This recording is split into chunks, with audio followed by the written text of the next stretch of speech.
Doctor Anil इस बार रादौर विधानसभा क्षेत्र से बतौर आजाद उम्मीदवार चुनावी मैदान में उतर रहे हैं। उनके पिता एक सम्मानित कांग्रेसी नेता थे, जिन्हें राष्ट्रपति द्वारा भी सम्मानित किया गया था। पढ़ाई पूरी करने के बाद डॉक्टर अनिल ने फर्कपुर में अपनी डॉक्टरी की प्रैक्टिस शुरू की, जहां वे न सिर्फ अपनी चिकित्सा सेवा प्रदान कर रहे हैं, बल्कि समाज सेवा और लोगों की मदद में भी सक्रिय हैं। डॉक्टर अनिल अपने परिवार के साथ संतुलन बनाए रखते हुए लोगों की सेवा में जुटे हुए हैं। अब उन्होंने राजनीति के क्षेत्र में कदम रखते हुए जनता की सेवा और अपने सामाजिक कार्यों को और बढ़ावा देने के लिए आजाद उम्मीदवार के रूप में चुनाव लड़ने का निर्णय लिया है।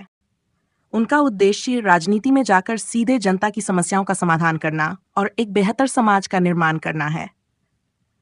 उनके समाजसेवी कार्यों और चिकित्सा सेवा ने पहले ही जनता का विश्वास अर्जित किया है और अब वह इस विश्वास को एक कदम आगे ले जाकर रादौर के लोगों के लिए अधिक व्यापक और स्थायी परिवर्तन लाने की आकांक्षा रखते हैं। हरियाणा के अंदर विधानसभा चुनावों की घोषणा हो चुकी है। पार्टियों के साथ जो है आजाद उम्मीदवार भी अब जो है मैदान में आने लगे हैं। लगातार जो है हर कोई अपने भाग्य को आजमाना चाहता है। तो आज हमारे साथ जो है फर्कपुर से मौजूद हैं अनिल बत्ता जी। इनसे जानेंगे जो आजाद उम्मीदवार के रूप में यहाँ से लड़ना चाहते हैं, तो क्या इनका विजन है और किस तरह से ये लोगों के बीच जा करके अपना प्रचार प्रसार कर रहे हैं।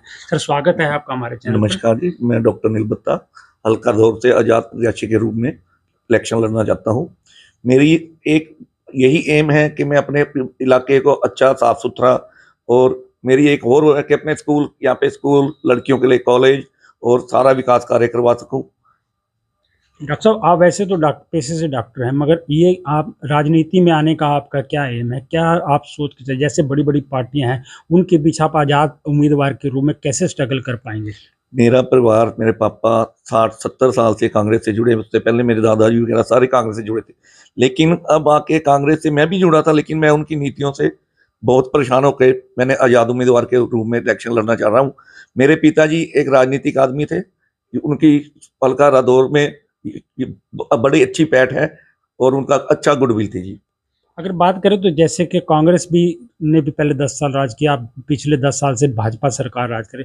ऐसी क्या कमियां रही रादौर के लिए जो ये सरकारें पूरी नहीं कर पाई, और अगर लोग आपको मौका देते हैं तो आप उनको पूरा करेंगे? ऐसे है, पिछले 10 सालों में पहले तो हमारा विधायक जो कांग्रेस से था और सेंटर में गवर्नमेंट थी बीजेपी की, कोई विकास कार्य नहीं हुआ। जब भी बिशन लाल सैनी पे हम जाते थे इकट्ठे होके, वो हमेशा ये कहता था जी मेरी सरकार नहीं है, मैं कुछ नहीं कर सकता जी। इवन उसने एक ईंट तक भी अपने इलाके में नहीं लगवाई। ऐसा कौन सा कार्य है जो आप अगर यहाँ से मौका मिलता है तो वो कराने का सबसे पहले काम करेंगे रादौर हल्के? मैं सबसे पहले तो अपने इलाके में ये फुट ब्रिज जो ये रेलवे पे बनाया है कॉरिडोर, उस पे बनवाने का प्रयास करूंगा। दूसरा, एक लड़कियों के लिए कॉलेज, क्योंकि हमारी लड़कियां, हमारी बहनें यहाँ से यमुनानगर जाती हैं, उनके लिए यहाँ पे प्राथमिकता दी जाएगी। तो अगर बात करें लोगों के बीच आप जा रहे हैं, किस तरह का रिस्पॉन्स आपको मिल रहा है?